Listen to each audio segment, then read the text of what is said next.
Everyone, I'm Brian, and today we're going to be doing a seriously simple cel shading tutorial.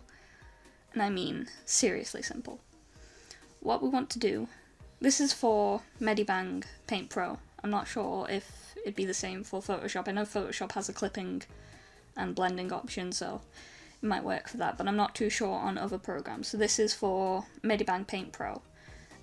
We have our circle here, we've got our line art and our colour.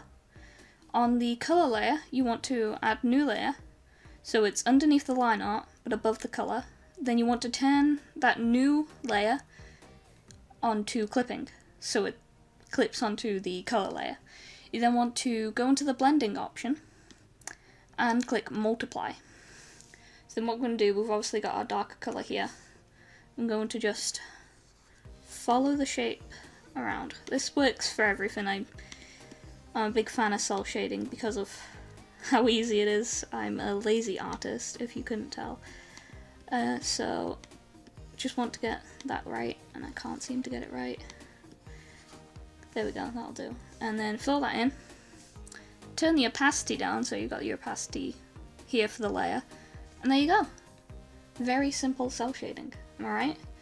Very simple. You don't even need to do much. Now obviously it's a bit more difficult on, say, humans, because humans have really dynamic shapes, but it's the same as long as you can get that basic outline of the shape here, then fill it in, and you'll be having no troubles. Now what I also do in terms of shading is I also do lighting, which is kind of like you draw the light instead of the shading and then you darken the colour layer. So for that, we can make our new layer, we then go into add, and then we add our lighting. So our light would be coming from here. Fill that in. Turn the opacity down. Go onto your colour layer, go into filter, hue, turn the brightness down. And that's how you get lighting instead of your shading.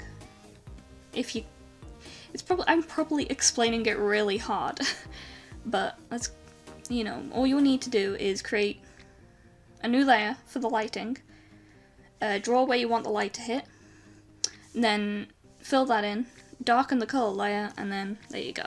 And then you can mess around with how bright you want that light to be, essentially. Anyway, if it's confusing, I'm sorry. I'm not a good talker, I'm an artist, I have anxiety and all that. But if you manage to understand it, then go ahead, go do all the cel shading you want. This was very basic, and somebody asked for it to be done, so there it is. I hope you can understand me. Thanks for watching, I'll see you later.